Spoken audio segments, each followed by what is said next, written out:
Welcome back to Arshi's cooking diary. আজকে আপনাদের জন্য নিয়ে এসেছি খিচুড়ির একটি রেসিপি, ভুনা খিচুড়ি। এই রেসিপিটি নতুন রাঁধুনি ভাই বোন এবং বিশেষত প্রবাসী যারা নতুন রাঁধুনি ভাই বোন আছে সবার খুবই উপকারে আসবে আমি মনে করি। তো খিচুড়িটা অনেকে অনেকভাবে করে থাকেন, তবে আজকে আমি আমার মতো করে কিভাবে করি তার একটি রেসিপি আপনাদের সাথে শেয়ার করব। আশা করছি আপনাদের ভালো লাগবে। এর আগে আপনি যদি আমার চ্যানেলে নতুন হয়ে থাকেন তাহলে আমার চ্যানেলটা প্লিজ সাবস্ক্রাইব করবেন, আর ভিডিওটা যদি ভালো লাগে তাহলে লাইক কমেন্ট শেয়ার করবেন। তো চলুন চলে যাই মূল রান্নায়। তো প্রথমে আমি এখানে খিচুড়ির জন্য 1 কাপ পরিমাণ মুগ ডাল নিয়ে নিয়েছি এবং আর নিয়ে নিয়েছি 1 কাপ পরিমাণ মসুরের ডাল। প্রথমে আমি একটা ফ্রাই প্যানে মুগ ডালগুলোকে ভেজে নিব।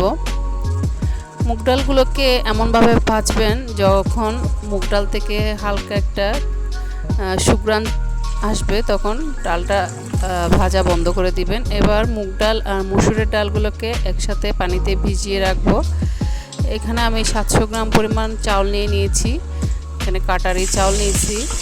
এবার চুলায় একটা সসপ্যানে পরিমাণ মতো তেল দিয়ে এখানে আমি গরম মশলা দিয়ে দিয়েছি 1 কাপ পরিমাণ পেঁয়াজ, সাথে দিয়ে দিয়েছি 1 টেবিল চামচ রসুন বাটা এবং 1 টেবিল চামচ আদা বাটা, স্বাদ মতো লবণ। আবারও সবগুলো উপকরণকে খুব ভালোভাবে নেড়ে নিচ্ছি তেলের সাথে। এবার আমি পানি অ্যাড করব। পানি অ্যাড করে আমি গুঁড়া মশলাগুলো অ্যাড করব। দিয়ে দিচ্ছি 1 টেবিল চামচ হলুদ গুঁড়া, 1.5 টেবিল চামচ লাল মরিচের গুঁড়া, 1 টেবিল চামচ ধনিয়া গুঁড়া এবং বাটা মশলা হিসেবে অ্যাড করব 1 টেবিল চামচ মৌরি এবং 1.5 টেবিল চামচ পরিমাণ জিরা বাটা। মৌরি এবং জিরা দুটোকে আমি বাটা ইউজ করেছি, আপনারা চাইলে পাউডার ইউজ করতে পারেন। এবার আমি আগে থেকে ভিজিয়ে রাখা কাটারি চালগুলোকে এখানে দিয়ে দিয়ে খুব ভালো করে নেড়ে নিব। নেড়ে নেওয়ার পর আমি আগে থেকে ভিজিয়ে রাখা মুগ ডাল আর মসুর ডালগুলোকে দিয়ে খুব ভালোভাবে নেড়ে নিব। যতক্ষণ পর্যন্ত নাড়াটা কমপ্লিট না হয় ততক্ষণ পর্যন্ত নাড়তে থাকবেন।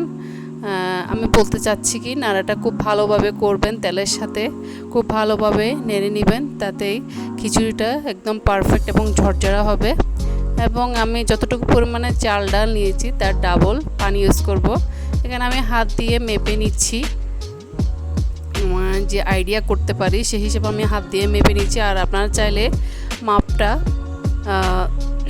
কোনো একটা কাপ দিয়েও করতে পারেন বা মেজারিং কাপ দিয়ে করতে পারেন।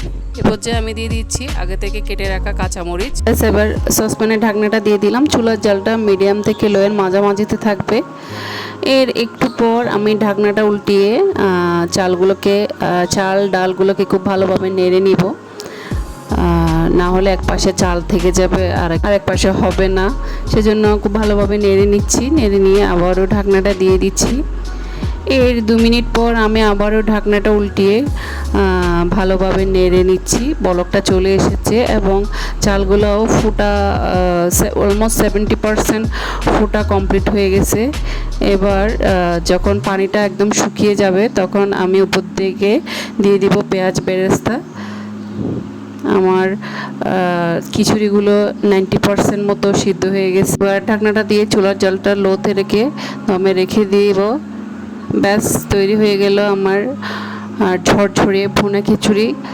আশা করছি রেসিপিটা আপনাদের ভালো লেগেছে। ভালো লেগে থাকলে বাসায় একবার ট্রাই করবেন, আশা করছি নিরাশ হবেন না। আর রেসিপিটা কেমন হয়েছে কমেন্ট বক্সে চাইলে আমাকে জানাতে পারেন।